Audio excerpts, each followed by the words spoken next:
Causes cancer. ধূমপান স্বাস্থ্যের পক্ষে ক্ষতিকারক। ধূমপান ক্যান্সারের কারণ।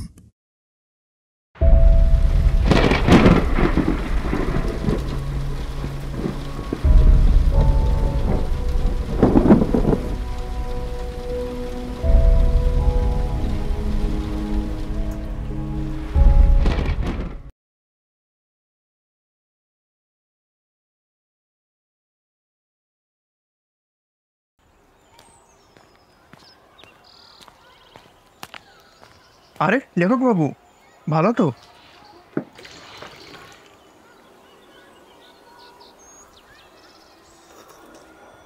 বুঝলে কিশোরী, ভাগ্যের চাকা শুধু আমারই ঘুরছে না, পাশের পাড়ায় আবার একজনের 200 টাকার লটারি লাগলো। হাত দেখাবেন নাকি? তারানাথ তান্ত্রিক, নাম শোনেনি? মস্ত বড় গুণী মানুষ। মস্ত বড় মানে কি? আমার ভূত ভবিষ্যৎ বর্তমান সব বলে দেবে। আরে চলোই না, দেখেই আসবে। আরে রামপ্রকাশজি, এক প্যাকেট পাসিংশো দিয়ে যাবে তো।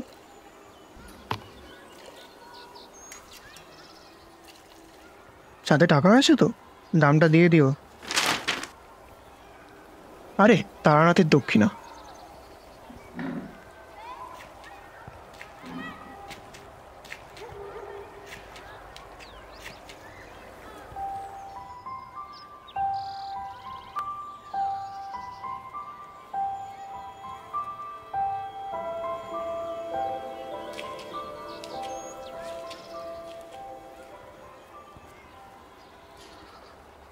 কি বুঝলে?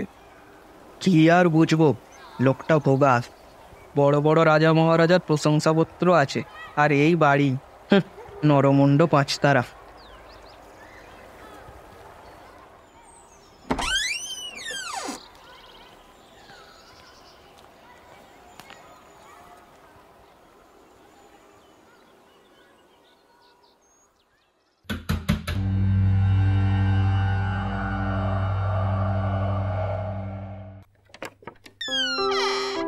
কিরে চারি, কেমন আছিস? আরে কিশোরী কাকা, তুমি? হ্যাঁ রে চারি, চলে এলাম। ইনি তোর আরেক কাকা, মস্ত বড় লেখক। এসো এসো।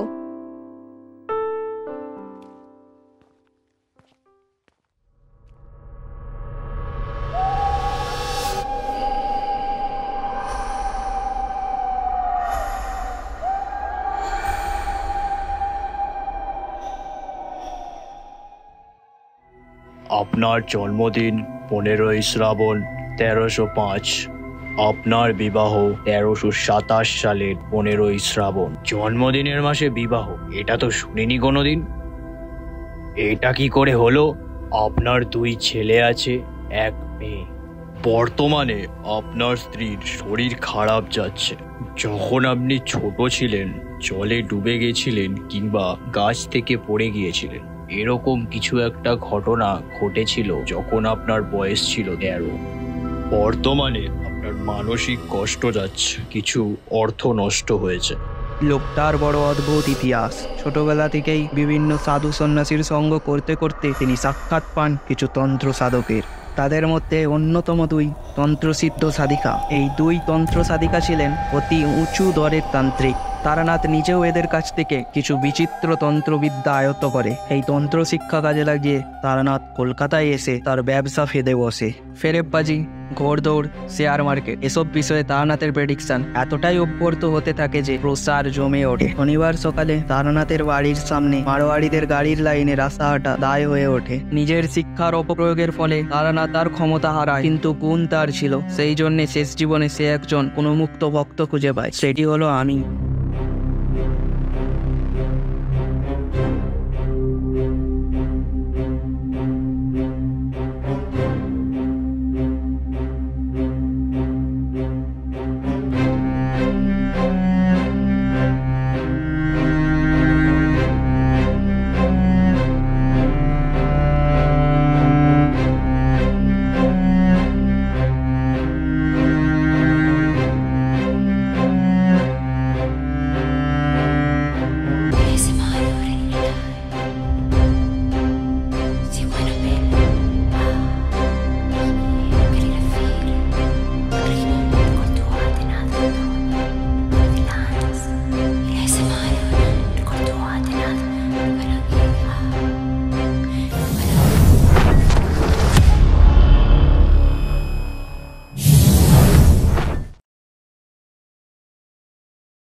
আরে এসো এসো, তোমাদের কথাই তো ভাবছিলাম। হঠাৎ আমাদের কথা ভাবছিলেন যে বড়? আরে হঠাৎ নয়, আজ সারাদিন কোনো কাজ নেই বুঝলে। অন্য দিন গোষ্ঠী করাতে না হোক, হাত দেখাতে দুজন এসেই যায়। দিনের খরচটা যা হোক করে, বুঝলে না। আজ এক পয়সাও আমদানি নেই, হাত পা কোলে করে বসে থেকে বিরক্তি ধরে যাচ্ছিল। তোমরা আশায় বাঁচলুম। কিন্তু আমরা তো খদ্দের নই। নাই বা হলে পয়সা না পাই, আড্ডা দিয়ে তো বাঁচবো। তোমাদের তো বলেইছি পয়সা কম উপার্জন করিনি জীবনে। বৈষয়িক লোক হলে অনেক জমিয়ে ফেলতে পারতাম। আরে পয়সার মায়া নেই আমার, দিন চলে গেলেই খুশি। যাবার সময় কটা পয়সাই বা ঘাটে বেঁধে নিয়ে যেতে পারবো বলে মনে করো? ভালো কথা। আজকে কাগজটা দেখে চাই, তরুবালা হত্যাকাণ্ডের মীমাংসা হয়ে গেছে। প্রত্যক্ষদর্শীর বিবরণ অনুযায়ী আজকের হুকুম হয়ে গেছে দেখলাম। খবরটা দেখেছি বটে। কি ব্যাপার? কিছুদিন আগে কলকাতার এক কুখ্যাত পাড়ায় তরুবালা নামে একটি পতিতানের খুন হয়। খনি কোনো সূত্র রেখে যায়নি, তাই নিয়ে কদিন কাগজে খুব হইচই চলছিল। আজ কাগজে বেরিয়েছে খুনি ধরা পড়ার খবর। অপর একটি পতিতানে বাথরুমে লুকিয়ে দেখে সমস্ত খুনের দৃশ্যটি দেখেছিল। এতদিন প্রাণের ভয়ে কিছু বলেনি, কিন্তু পুলিশি জেরার চাপে আর বিবেকের তাড়নায় এ শেষ পর্যন্ত স্বীকার করেছিল। বস্তুত তার বিবৃতিকে নির্ভর করে অপরাধীর শাস্তি হয়ে গেল। সত্যি মেয়েটার কোনো দোষ নেই, প্রাণের বই সবারই আছে। তাছাড়া চোখের ওপর একটা কোনোতে দেখলে মনের অবস্থা কেমন হয় কে জানে। একজন মানুষকে 5 হাতের মধ্যে মেরে ফেলা হচ্ছে, উফ, ভাবা যায় না। আমি পারি। কি করে বলবেন? কারণ আমি চোখের সামনে একটা খুন হতে দেখেছি। খুন হয়েছিল বটে, কিন্তু সে খুনের জন্য কারোর ফাঁসি হয়নি। আমি ছাড়া আরো কয়েকজন প্রত্যক্ষদর্শী ছিল। কেস আদালতে ওঠে, কিন্তু পরে যে খুন করেছিল সে ছাড়া পেয়ে যায়। তাহলে বলুন। তোমাদের আর বলবো কি, তোমরা তো আমার কথা বিশ্বাসই করো না। তাহলে গল্পটা শুরু করুন। তোমাদের কাছে গল্প হতে পারে, কিন্তু আমার চোখে দেখা এক মর্মান্তিক ঘটনা। বছর 10 আগের কথা। তখন আমার কাছে বিজয় চাটুর্যে নামের এক ভদ্রলোক প্রায়ই আসতেন। সাধারণ মধ্যবিত্ত এবং বেশ ভালো সুপুরুষ। 40 পেরিয়েও চুলের পাক ধরেনি বা কপালে একটিও রেখা পড়েনি। ব্যবসায়িক বিপর্যয় পড়ে আমার কাছে হাত দেখাতে এসেছিলেন। আমার কথা মতো রত্ন ধারণ করে তার সমস্ত বিপদ কেটে যায়। তারপর থেকে কৃতজ্ঞতাবশতই হোক বা আমাকে ভালো লেগে যাওয়ার জন্যই হোক, সপ্তাহে অন্তত 3 দিন উনি আড্ডা দিতেই আসতেন। অতি অমায়িক মানুষ, আড্ডাবাজ এবং ভালো গল্পও বলে বটে। আমাদের আলাপ খুব জমে উঠেছিল। একদিন বিজয়বাবু সন্ধ্যের দিকে এসে হাজির হলেন। দেখলাম উনি কিছু অন্যমনস্ক, কোনো চিন্তায় মগ্ন থাকলে যেমন হয়। চা খাচ্ছেন আর আমার কথার হ্যাঁ হুঁ করে উত্তর দিয়ে যাচ্ছেন। আড্ডা যেন ঠিক জমলো না। আপনার কি হয়েছে বলুন তো? কিছু ভাবছেন? ভেবেছিলাম বলবো না, কিন্তু এইবার মনে হচ্ছে বললে আপনাকেই বলা উচিত। খুলে বলুন। অনেকদিন বিয়ে হয়েছে বটে, কিন্তু একটি বই সন্তান হয়নি। একটি মেয়ে সন্তান আছে, নাম সুবালা। এখন তার বয়স 13। দেখতেও সুন্দরী, পড়াশোনাতেও ভালো। আমি প্রাচীনপন্থী গোড়া লোক নই, মেয়েকে লেখাপড়া শিখিয়ে উপযুক্ত করেই বিয়ে দিতে চাই। কিন্তু হঠাৎ একটি বিপদ উপস্থিত হয়েছে। কি হয়েছে? সুবালা আজকাল কেমন সব কথা বলতে শুরু করেছে, যার কোনো মানেই হয় না। এমন সব অসংলগ্ন কথা। বাড়ির বাকিরাও খুব ভয় পেয়ে গিয়েছে। আমার মনে হচ্ছে সুবালার বোধহয় মস্তিষ্ক বিকৃতির লক্ষণ দেখা দিচ্ছে। এই ধরনের অসংলগ্ন কথা? অশ্লীল কিছু? আদেও না, সবার সঙ্গে বসে আলাপ করতে করতে থেমে কেমন যেন একটা হয়ে যাচ্ছে। তারপর একটা ঘুমঘুম ভাবের মধ্যে কেমন একটা অদ্ভুত কথা বলছে। সে কথাগুলি কি কি? সে ঠিক বলে বোঝানো যাবে না। আপনি চলুন না একবার, আপনি তো নানা রকম বিষয় জানেন। হয়তো আপনাকে যে আমার একটা উপকার হয়ে যাবে। সুবালাকে ডাক্তার কাছে নিয়ে যাওয়ার আগে আপনি একবার চলুন। আপনি কোথায় থাকেন? এই তো কাছেই, অভিনয় সত্তলের। কাল যাবেন? বেশ, তো কাল সন্ধ্যের দিকে যাওয়া যাবে না হয়? ঠিক আছে, আমি আপনাকে কালকে এসে নিয়ে যাব, তৈরি থাকবেন। তারপরের দিন গেলাম বিজয় চাটুর্যের বাড়ি। আমাকে আপ্যায়ন করে বসতে বলে মেয়েকে আনতে গেলেন।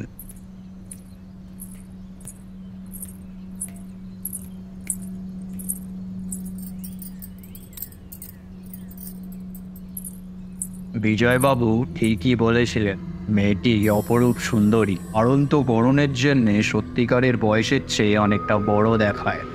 এটি সাধারণ মেয়ে নয়। আমাদের তন্ত্রশাস্ত্রে কিছু অতিলৌকিক দেহলক্ষণের বর্ণনা আছে। সুবালার শরীরে সেগুলি বর্তমান।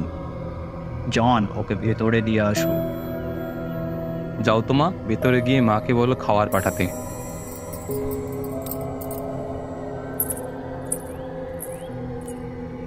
ভয় নেই বিজয়বাবু, আপনার মেয়ের কোনো অসুখ করেনি। এটা পাগলামির পূর্বাভাস নয়। তবে আপনার মেয়ের শরীরে কয়েকটা দিব্য লক্ষণ রয়েছে। কী লক্ষণ তা আমি বলবো না। অন্যের চেয়ে আপনার মেয়ে কিছুটা আলাদা হবেই, তা আপনি রোধ করতে পারবেন না।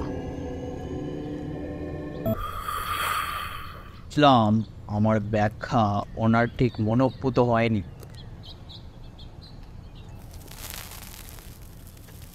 তা আমি আর কি করতে পারি? আরে মেয়ের তো আর কোনো অসুখ করেনি বা অপদেবতা বর করেনি যে আমি মাদুলি দিয়ে ঠিক করে দেবো। এমন সময়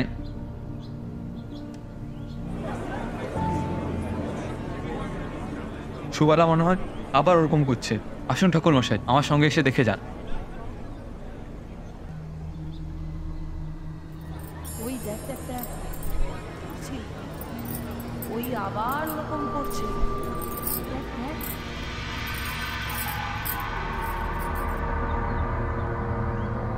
ওনাদের একটু সরে দাঁড়াতে বলুন তো, আমি আপনার মেয়ের কাছে যাব।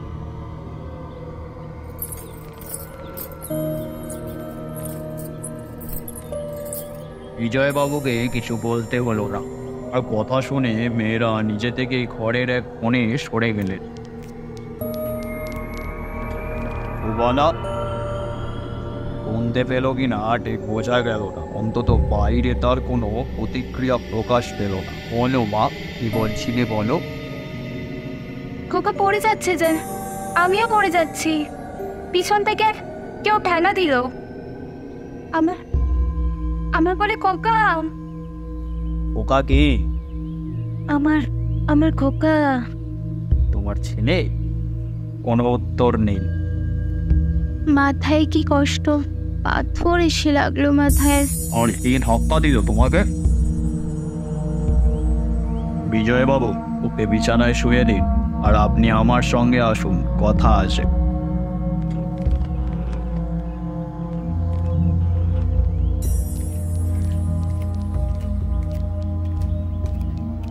কিছু বুঝতে পারলেন? না মানে কি? আপনার মেয়ে জাতিস্বর। জাতিস্বর? হ্যাঁ, সুবালা সম্ভবত আগের জন্মের কথা মনে করতে পারে। যেসব কথাকে আপনারা অসংলগ্ন বলে মনে করছেন তা আসলে ওর আগের জন্মের ঘটে যাওয়া ঘটনা। এই কারণেই ওর শরীরে নানা রকম দিব্য লক্ষণ রয়েছে। জাতিস্বর হওয়া তার খুব উঁচু অবস্থার পরিচয়। তাহলে এখন আমার কি করা কর্তব্য? কিছুই নয়, এইভাবে এমনি কেটে যাবে।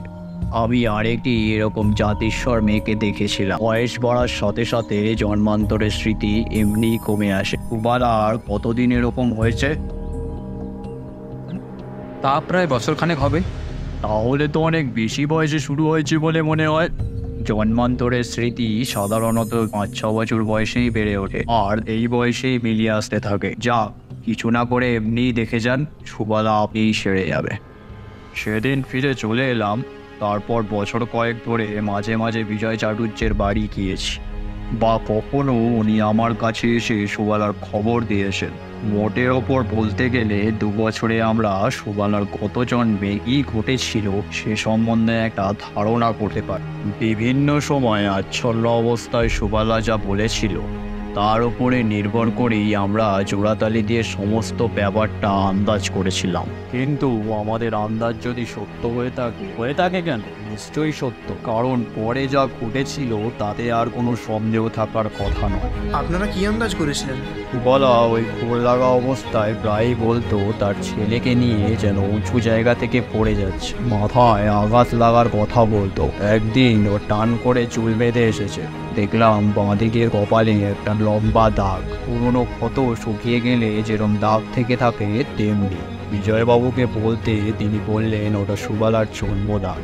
যাক, 2 বছরে যা জানতে পেরেছিলাম তা খুব স্পষ্ট। না হলে মোটামুটি সুবালা গত জন্মে একটি শিশু সন্তান নিয়ে বিধবা হয়। পরে কে বা কারা কোনো উঁচু স্থান থেকে, সম্ভবত কোনো টিলার ওপর থেকে সন্তান সহ সুবালাকে ঠেলে ফেলে দিয়ে হত্যা করে। কিন্তু কেন হত্যা করে এবং হত্যাকারীর নাম কি, এসব খবর আমরা কিছুই জানতে পারি না। এখানে এসেই সুবালার কথা আটকে যেত। মনের ওপর যা পড়বে বলে আমিও জোর করিনি। এইভাবে আরও 2 বছর কেটে যাওয়ার পরে সুবালা অনেকটা স্বাভাবিক হয়ে ওঠে। এখন তার বয়স হলো 17। একদিন বিকেলে বিজয়বাবু এসে বললেন তার মেয়ে অর্থাৎ সুবালার বিয়ে লাগলো বোধহয়। আগামী পরশু পাত্রের বাবা দেখতে আসছেন জব্বলপুর থেকে। প্রবাসী বাঙালি, পাত্র সেখানে ব্যবসা করে। বিরাট অবস্থা। মেয়ে সুন্দরী শুনে দেখতে আসছে, আমাকেও নেমন্তন্ন করলেন। মেয়ে দেখার দিন বিজয়বাবুর বাড়ি গেলাম। ওসব সামাজিক উৎসব আমার বেশ ভালোই লাগে। আবার মেয়ে দেখার ব্যাপার, ভালো খাবার দাবার থাকেই নিশ্চয়ই। আমি ভোজন রসিক চিরদিনই। ধুতি চাদর চাপিয়ে আমি বিকেলে উপস্থিত হলাম। তখনও ছেলের বাবা এসে পৌঁছায়নি। বিজয়বাবু আমাদের আদর করে নিয়ে গিয়ে বৈঠকখানায় বসালেন।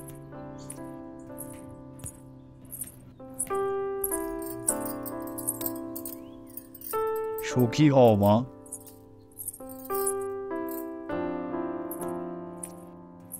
ঠাকুরমশাই, বলছি আজ রাতে কিন্তু এখানেই খেয়ে যাবেন। বলছি মাংস চলে তো? খুব চলে। আমি ঘন্টা নাড়া পুরোত বাবন নই। বিকেল ঠিক 4টে দরজার কড়া নড়ে উঠল। বিজয়বাবু ব্যস্ত হয়ে বেরিয়ে গেলেন।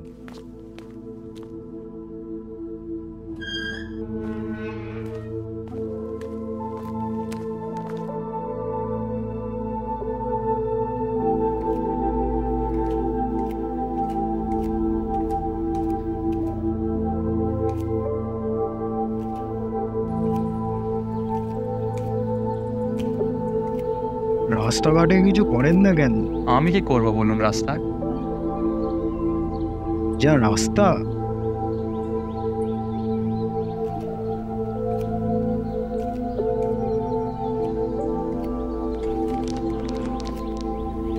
আচ্ছা, আলাপ করে দিই। ইনি হলেন সনাতন মুখোপাধ্যায়, পাত্রের বাবা।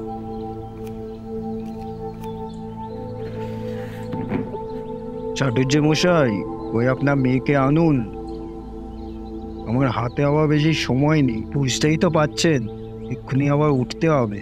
কলকাতায় এসেছিলাম ব্যবসা একটা জরুরি কাজে, তো ভাবলাম এসছি যখন একবার দেখা করেই যাই। মিলে এমনিতে তো বড় একটা আশা হয়ে ওঠে না। আচ্ছা, নিয়ে আসছি। এমন 2-4টি কথায় ভদ্রলোক বেশ স্পষ্ট করে বুঝিয়ে দিলেন আর বিজয়বাবুর মধ্যে অবস্থার বিস্তর প্রভেদ। বুঝিয়ে দিলেন যে তিনি নেহাত ব্যবসার কাজে আসতে হয়েছিল বলেই দয়া করে মেয়ে দেখে যাচ্ছেন। বুঝলাম বিয়ে হয়তো হবে, কিন্তু কুটুম্বের দিক দিয়ে বিজয়বাবুর সেই শোটা হবে না। এক একটা লোক আছে যাদের সামনে আড্ডা জমানো যায় না। সনাতন মুখোপাধ্যায় সেরকমই লোক। এইবার ঘটলো আসল ঘটনা, যে কাহিনী বলবার জন্য বসেছি। একটু বাদে যে বিরাট কিছু ঘটতে চলেছে তা আমরা গুণা করেও বুঝতে পারিনি। বেশ সুন্দর পরিবেশ, একটি বিয়ের প্রাক কথন হবে। কিছু বাদে একটা ভোজের আভাস রয়েছে, কিন্তু কে জানতো কি ভয়াবহ ঘটনা ঘটতে চলেছে এই কয়েক মিনিটের মধ্যে।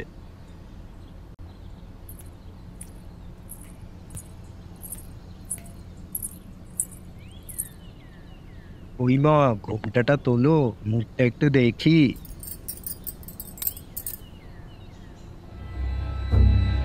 তুই এই লোকটাই আমার খোকাকে মেরে ফেলেছে, আমাকেও মেরে ফেলেছে। বলে কি সুবালা, বিয়ে তো আর হচ্ছেই না, এ তো ব্যাপার অন্যদিকে গড়িয়ে যেতে পারে। কি বলছিস? চুপ কর। টাকার জন্য ভুল করেছিস তাই না? দাদাকে মেরে শান্তি হয়নি? সম্পত্তি পাওয়ার জন্য আমাকে আর খোকাকে ছাদ থেকে ফেলে দিবি? কিন্তু এবার তোকে কে বাঁচাবে?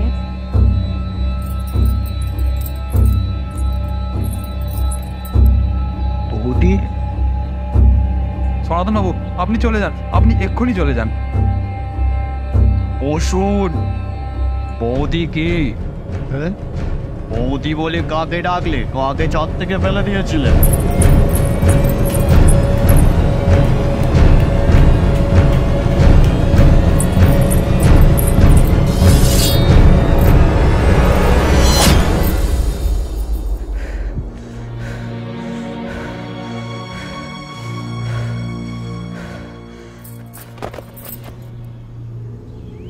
মিনিট 10 পরে মোড়ের ডাক্তারখানা থেকে ডাক্তার নিয়ে ফিরে এলাম।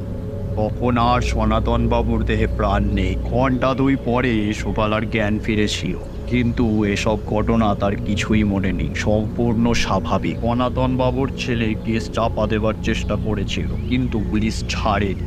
পুলিশ সুবালার বিরুদ্ধে খুনের অভিযোগ আনে, কিন্তু জজ বুদ্ধিমান, খুনের কোনো মোটিভ নেই। তাছাড়া আসামি পক্ষ থেকে বলা হয়েছিল মেয়ে পাগল।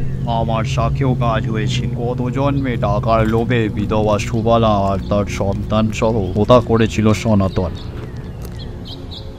এই ঘটনায় আমি বুঝতে পেরেছিলাম মাতৃস্নেহ কি জিনিস। সন্তানের প্রতি মায়ের টান বিশ্বের একটা বড় শক্তি। সুবালা এই জন্মে এখনো সে মা হয়নি, কিন্তু আদৌ অজ্ঞান অবস্থায় যখন সে বলতো খোকা পড়ে যাচ্ছে, খোকাকে বাঁচাও, তখন তার মুখে যে ব্যাকুলতা ফুটে উঠত তা মাতৃহৃদয়ের গভীর অভিব্যক্তি ছাড়া হয় না।